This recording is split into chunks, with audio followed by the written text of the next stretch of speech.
राधे राधे। मैं अद्वैत परंपरा से विशाखा दासी अपने गुरु महाराज के चरणों में प्रणाम करती हूँ।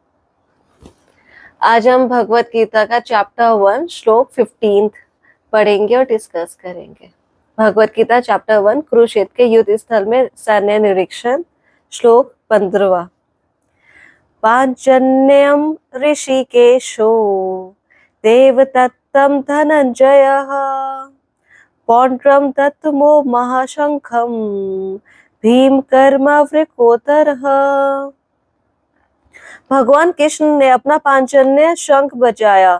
अर्जुन ने देवदत्त शंख तथा अधिभोजी एवं अतिमानवीय कार्य करने वाले भीम ने पौंड्र नामक भयंकर शंख बजाया। तात्पर्य: इस श्लोक में भगवान कृष्ण को ऋषिकेश कहा गया है क्योंकि वे ही समस्त इंद्रियों के स्वामी हैं। सारे जीव उनके विवांश हैं, अतः जीवों की इंद्रियां भी उनकी इंद्रियों के अंश हैं। चूंकि निर्विशेषवादी जीवों की इंद्रियों का कारण बताने में असमर्थ है, इसलिए वे जीवों को इंद्रिय रहित या निर्विशेष कहने के लिए उत्सुक रहते हैं। भगवान समस्त जीवों के हितों में स्थित होकर उनकी इंद्रियों का निर्देशन करते हैं, किंतु वे इस तरह निर्देशन करते हैं कि जीव उनकी शरण ग्रहण कर ले, और विशुद्ध भक्त की इंद्रियों का तो वे प्रत्यक्ष निर्देशन करते हैं। यहाँ कुरुक्षेत्र की युद्ध भूमि में भगवान कृष्ण अर्जुन की दिव्य इंद्रियों का निर्देशन करते हैं, इसलिए उनको ऋषिकेश कहा गया है। भगवान के विविध कार्यों के अनुसार उनके विभिन्न विभिन्न नाम हैं। उदाहरणार्थ, इनका एक नाम मधुसूदन है क्योंकि उन्होंने मधु नाम के असुर को मारा था। वो गौवों तथा इंद्रियों को आनंद देने के कारण गोविंद कहलाते हैं। वसुदेव के पुत्र होने के कारण इनका नाम वासुदेव है। देवकी को माता रूप में स्वीकार करने के कारण इनका नाम देवकी नंदन है। वृंदावन में यशोदा के साथ बाल लीलाएं करने के कारण ये यशोदा नंदन है। अपने मित्र अर्जुन का सारथी बनने के कारण पार्थ सारथी है। इसी प्रकार उनका एक नाम ऋषिकेश है क्योंकि उन्होंने कुरुक्षेत्र के युद्ध स्थल में अर्जुन का निर्देशन किया। इस श्लोक में अर्जुन को धनंजय कहा गया है क्योंकि जब इनके बड़े भाई को विभिन्न यज्ञ संपन्न करने के लिए धन की आवश्यकता हुई थी तो उसे प्राप्त करने में इन्होंने सहायता की थी। इसी प्रकार भीम वृकोदर कहलाते हैं क्योंकि जैसे वे अधिक खाते हैं उसी प्रकार वे अतिमानवीय कार्य करने वाले हैं, जैसे हिडंबासुर का वध। अतः पांडवों के पक्ष में श्री कृष्ण इत्यादि विभिन्न व्यक्तियों द्वारा विशेष प्रकार के शंखों का बजाया जाना युद्ध करने वाले सैनिकों के लिए अत्यंत प्रेरणाप्रद था। विपक्ष में ऐसा कुछ ना था। ना तो परम निर्देशक भगवान कृष्ण थे, ना ही भाग्य की देवी श्री थी।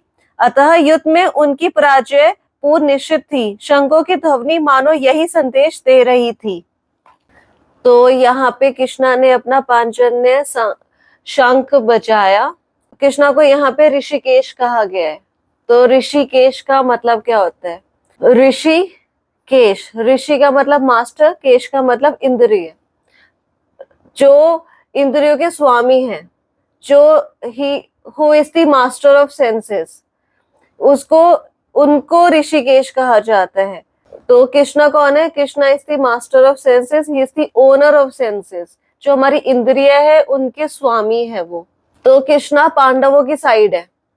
तो कृष्णा अर्जुन और उनकी जो सेना के योद्धा है उनकी इंद्रियों को डायरेक्ट करेंगे और उनको जितवाएंगे इस युद्ध में। और यहाँ पे कृष्णा को ऋषिकेश इसलिए कहा गया है क्योंकि अर्जुन ने अपने आप को कृष्णा पे सरेंडर करा हुआ है। तो कृष्णा उसकी इंद्रियों को डायरेक्शंस देंगे, उसकी इंद्रियों के स्वामी है वो, और वो पांडवों की साइड है तो वो पांडवों को जितवाएंगे और यहाँ पे वो अर्जुन को डायरेक्शंस देंगे।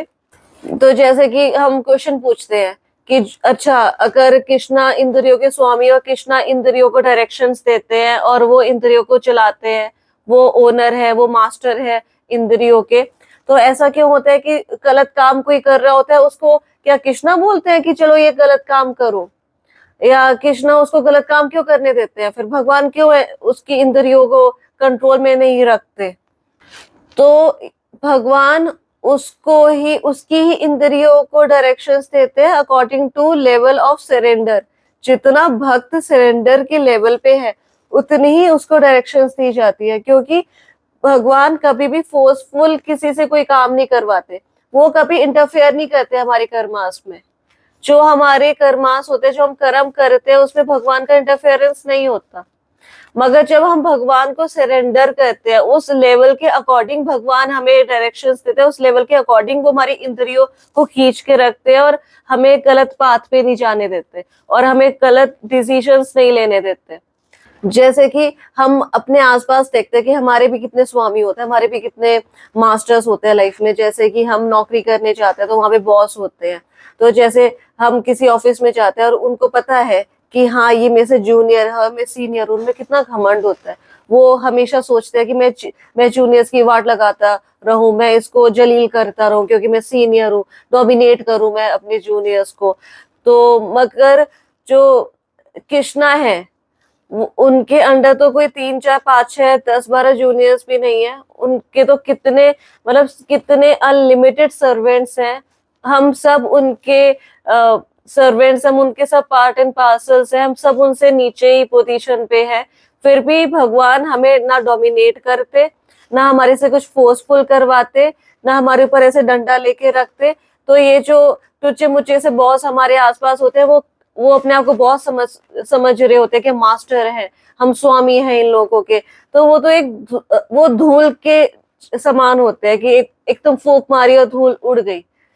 भगवान तो supreme personality of God head है और वो फिर भी किसी के काम में इंटरफेयर नहीं करते। ठीक है, जो कर रहा है कर ले, मेरा नाम लेगा तो मैं उसकी हेल्प करूंगा, तो मैं उसकी इंद्रियों को कमांड करके अपने तक लाऊंगा।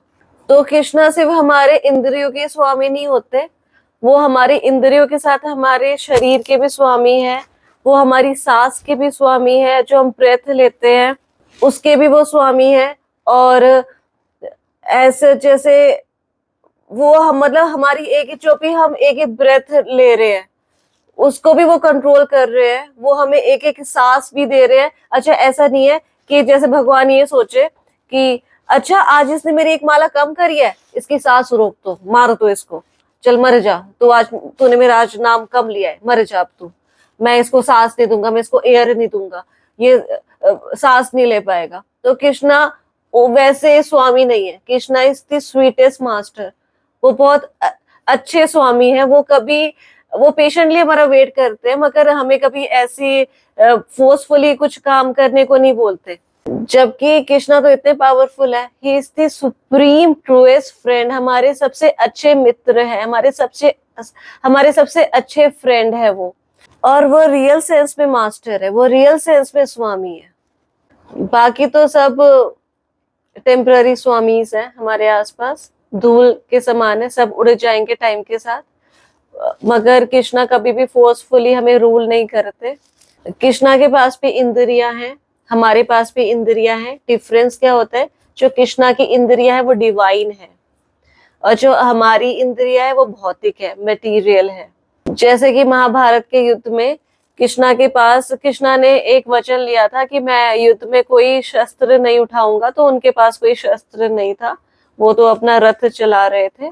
मगर उनकी प्रेजेंस को अंडर एस्टिमेट नहीं करना चाहिए वहां पे कि अरे तो सारथी बन गया, अभी भगवान नहीं रहा, ये सारथी बन गया, अब ये इतना पावरफुल नहीं है।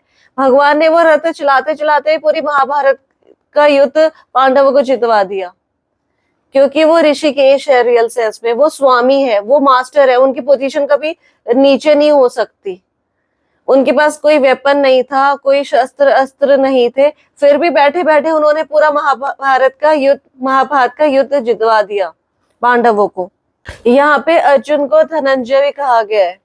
धनंजय का अर्थ क्या होता है? धनंजय, गैदरर ऑफ वेल्थ, जो वेल्थ को, दौलत को इकट्ठा करने वाला। तो क्या हुआ था कि जो उनके बड़े भाई हैं युधिष्ठिर महाराज, जब वो राजसूय यज्ञ कर रहे थे तो उनको ये वेल्थ की जरूरत थी और अर्जुन ने हेल्प करी थी वेल्थ इकट्ठा करने के लिए, तो इसलिए उनका नाम धनंजय रख पड़ा था। तो ऐसा नहीं है कि अर्जुन का नाम धनंजय सिर्फ इसलिए हुआ क्योंकि वो वेल्थ इकट्ठी कर रहे थे, उनके पास तो रियल वेल्थ है। अर्जुन के पास असली दौलत है वो क्या है? Love of God. उनके पास भगवान का प्रेम है। और जैसे हम हैं, हम लव ऑफ गॉड, भगवान के प्रेम, भगवान की भक्ति, भगवान के अलावा सब कुछ मांगते रहते हैं, हमें सब कुछ मिल भी जाता है। इस लाइफ में नहीं तो अगली लाइफ में, अगली लाइफ में नहीं तो उसके अगली लाइफ में हम सब कुछ एक्सपीरियंस करते हैं, हमें सब कुछ मिलता है। अच्छे अच्छे बच्चे मिलते हैं, अच्छी अच्छी नौकरियां मिलती है, पैसा मिलता है, फैमिली मिलती है, फ्रेंड्स मिलते हैं, सोसाइटी में पोजीशन मिलती है, सब कुछ मिलता है। मगर हम ये भूल जाते हैं कि लाइफ आफ्टर लाइफ भगवान हमारे साथ हमेशा रहते हैं। जो हमारे साथ हमेशा कंपेनियन के रूप में है, हम उसको क्यों भूल जाते हैं हमेशा? और जो टेम्पररी हमारे से मिल रहे हैं, हम उनको याद रखते हैं, उनके लिए लाइफ गुजार देते हैं। जो लाइफ आफ्टर लाइफ हमारे साथ है, हमें कभी अकेला नहीं छोड़ता। जैसे कि हम कभी किसी जन्म में एक एक्वेरियम में फिश, अकेली फिश बैठी हुई है, उसके साथ पे तो भगवान है। एक पेड़ पे चिड़िया बैठी हुई है, उसके साथ भी भगवान है। तो भगवान हमें कभी किसी लाइफ में किसी फॉर्म में अकेला नहीं छोड़ते। कहते हैं कि हम आत्मा जो होती है वो दिल में होती है, और दिल के पास ही एक 4 हैंडेड फॉर्म, विष्णु फॉर्म होती है, और वो विटनेस होती है हमारे कर्मास की। तो वो इंटरफेयर नहीं करती हमारी लाइफ में, वो बस विटनेस होती है, एक साक्षी होती है, हमारे कर्मों को देखती रहती है।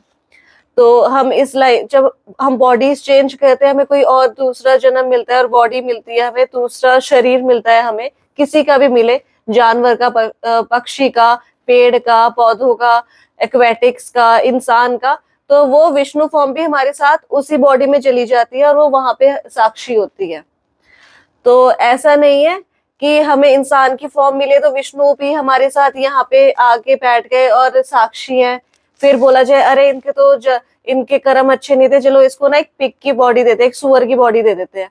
और फिर विष्णु बोले नहीं नहीं, मुझे सुअर की बॉडी में नहीं जाना, ना ना, ऐसा नहीं होता। हमें जो भी बॉडी मिलती है, विष्णु भी हमारे साथ साथ उस बॉडी में होते हैं। तो इससे अच्छा कंपेनियन हमारा कौन होगा? इससे अच्छा फ्रेंड हमारा कौन होगा, जिसको हम भूले बैठे हैं? तो हमें अटैचमेंट किससे करनी चाहिए? अगर माइंड लगाएं, ब्रेन लगाए अपना, तो किससे अटैचमेंट करनी चाहिए? हमें भगवान से अटैचमेंट करनी चाहिए। वही तो हर लाइफ में हमारे साथ है, हमारा साथ दे रहे हैं। और इन सब की नॉलेज कैसे मिलेगी हमें? इन सब की नॉलेज हमें मिलेगी गुरु से। हमें गुरु एक्सेप्ट करना चाहिए। जब हम एनिमल लाइफ से डिफरेंट बनेंगे, हम अलग होंगे एनिमल से, क्योंकि एनिमल्स गुरु नहीं बना सकते। उनके पास इतनी कॉन्शियसनेस भी नहीं होती, इतनी चेतना उनकी जागृत भी नहीं होती है। उनकी उनकी कॉन्शियसनेस बस उस पे ही रहती है, मुझे कहीं से खाना कोई डाल के चला जाए और मैं थोड़ा सेक्स कर लूं, और मैं थोड़ा कुछ अपना प्रे, अपना शिकार ढूंढ लूं। उनकी बस यहाँ तक ही होता है, उनकी कॉन्शियसनेस यहाँ तक ही होती है। उनकी कॉन्शियसनेस ये नहीं होती चलो जी हम तीर्थ यात्रा पे चलते हैं, चलो जी हम मथुरा के दर्शन करके आते हैं, चलो जी हम टेम्पल कंस्ट्रक्ट करते हैं, चलो आज ना भगवान का कीर्तन करते हैं बैठकर। उनकी कॉन्शियसनेस इतनी डेवलप नहीं होती, हमारी होती है।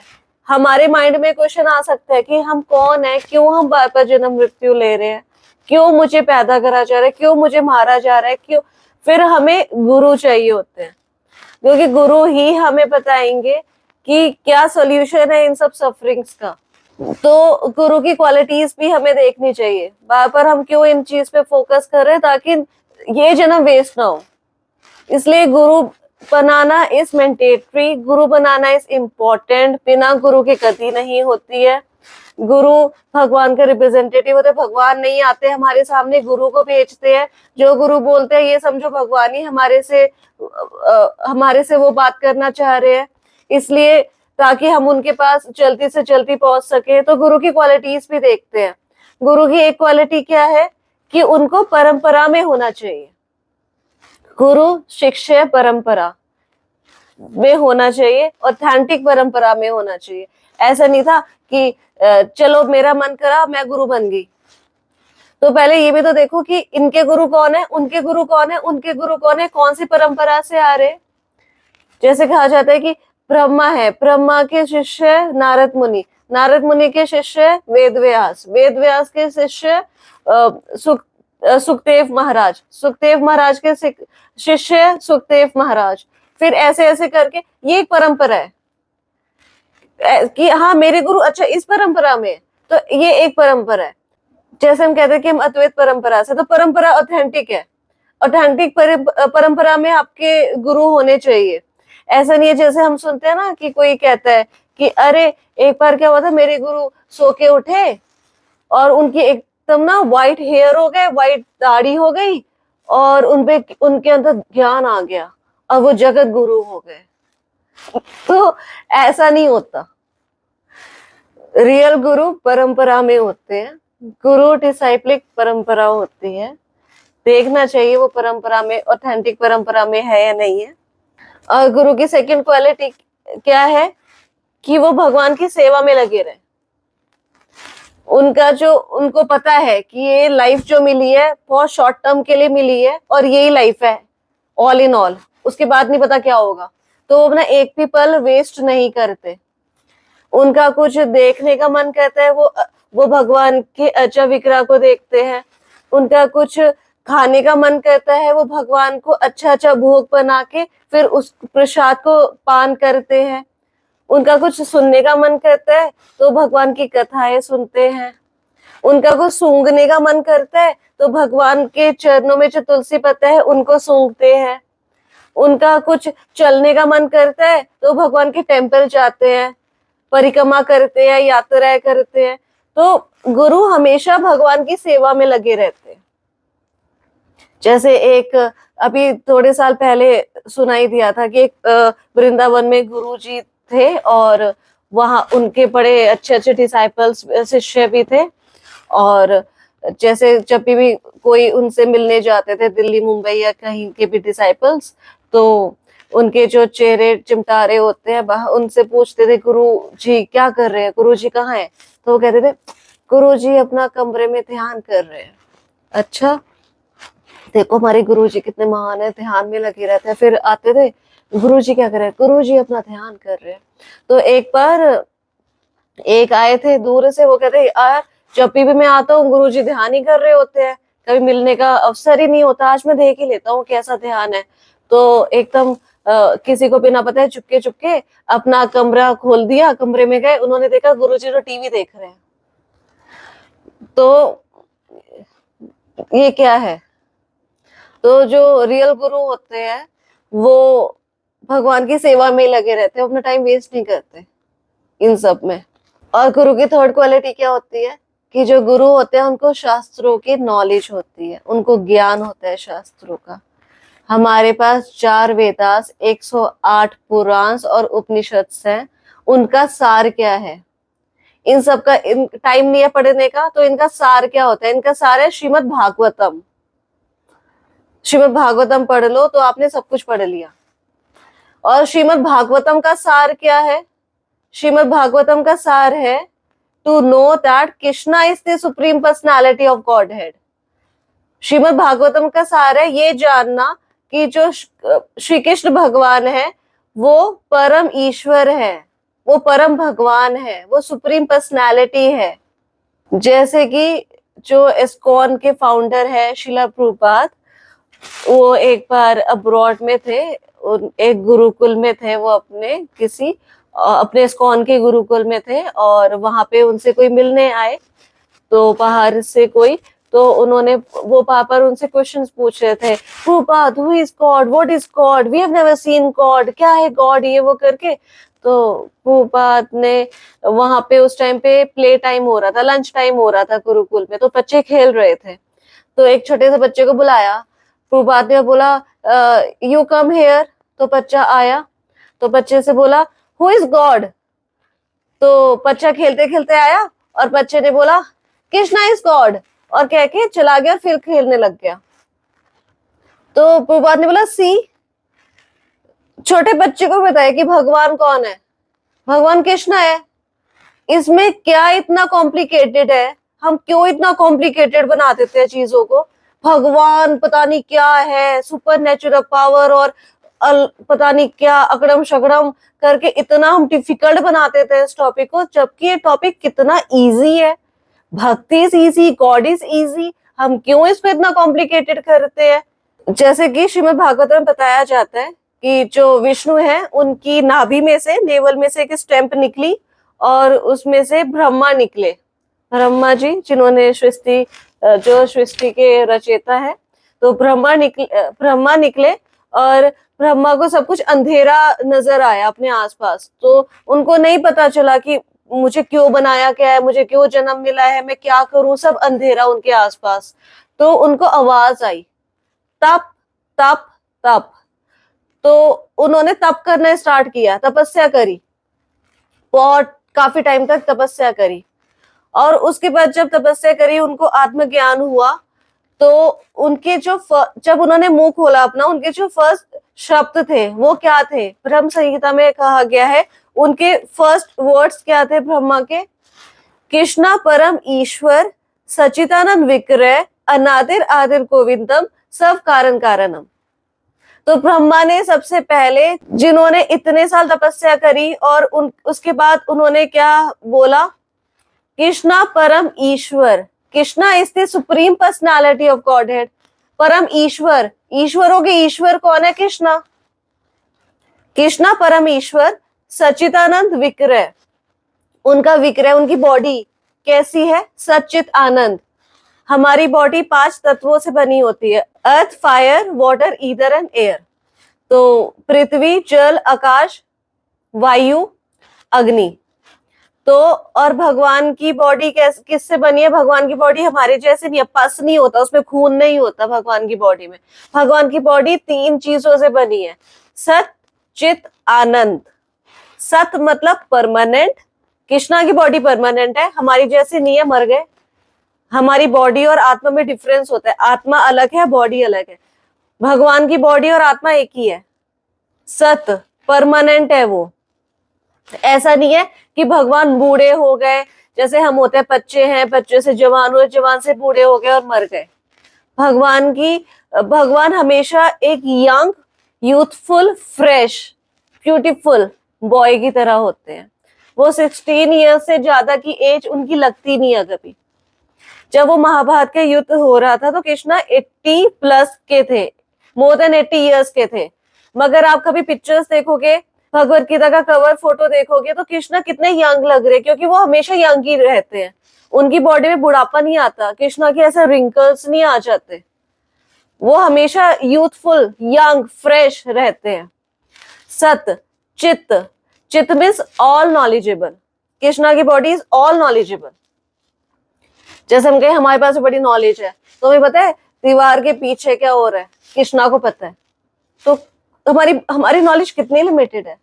हमें ये नहीं पता होता कि 1 महीने पहले मैंने आपसे क्या बात बोली थी,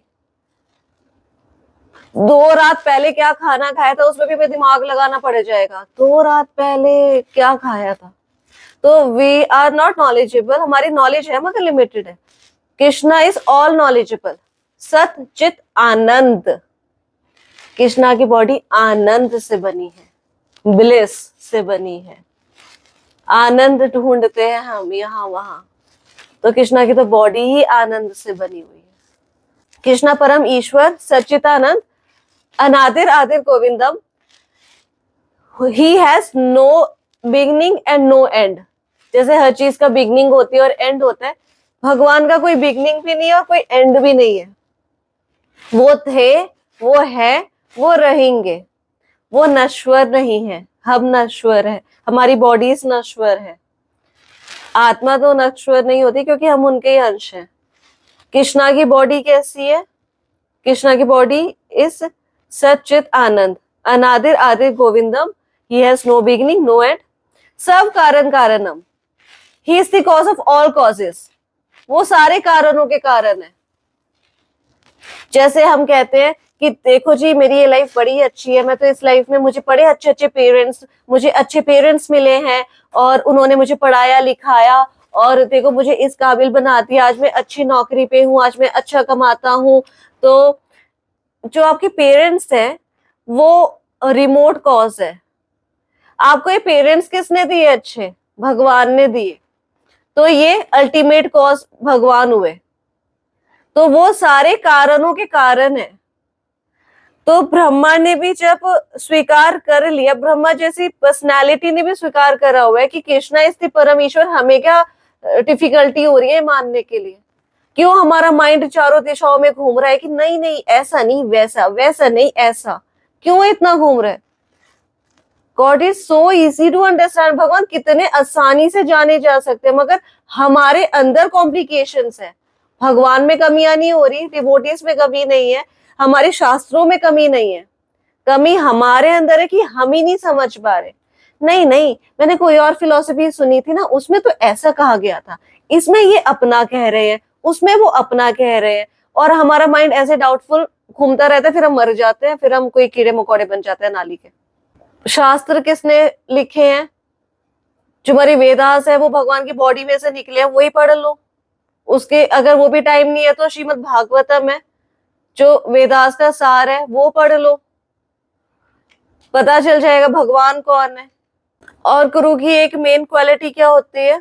गुरु की मेन क्वालिटी होती है कि वो कास्ट, क्रीड, कलर, नेशनैलिटी, वो इन सब में बिलीव नहीं करते। वो ये नहीं बोलेंगे जी हम हिंदू है, जी हम हिंदू है, हमारे पास आओ, या हम तो इंडियंस हैं जी, या मैं तो इस कास्ट से बिलोंग करता हूँ तो मेरे जो शिष्य हैं वो इस कास्ट के होंगे। ऐसा भी नहीं है कि फिर आपको कोई मिल जाएगा कि नहीं नहीं मेरे जो गुरु हैं वो किसी कास्ट को नहीं मानते, वो किसी नेशनैलिटी को नहीं मानते, वो सबको इंक्लूड करते हैं। मगर एक ऐसा गुरु भी तो, जो रियल गुरु है, वो मनुष्य ही नहीं, वो जानवरों को भी सेम लेवल पे देखेगा, क्योंकि उस गुरु को पता है कि सब आत्माएं हैं। ठीक है, इंसान की बॉडी मिल रखी है तो इसने अच्छे कर्म करे इसलिए मिल गई, बेचारे को कुत्ते की बॉडी मिली है, उसने थोड़े गंदे कर्म करे, मगर है तो सब आत्मा ही। जब गुरु इस लेवल पे होता है कि वो सबको इक्वली देखता है, कोई पार्शियलिटी नहीं करता, वो कुत्ते को भी आत्मा के रूप में देख रहा है, वो इंसान को भी आत्मा के रूप में देख रहा है, तो वो रियल गुरु है। उसको अपनाना चाहिए, उसको फॉलो करना चाहिए, वो ही हमें भगवान के पास ले जा सकता है। तो गुरु होना इज वेरी इंपॉर्टेंट, भगवान को जानने के लिए, भगवान को समझने के लिए। आज के लिए हम श्लोक 15 को यहीं विश्राम देते हैं। अगर आपके कोई कमेंट्स हैं, क्वेरीज है, क्वेश्चंस है, तो प्लीज पूछिए हम कमेंट बॉक्स में, और हम पूरी कोशिश करेंगे हम उसको सॉल्व कर पाए। जब तक आप हरे कृष्णा चैंट कीजिए। राधे राधे।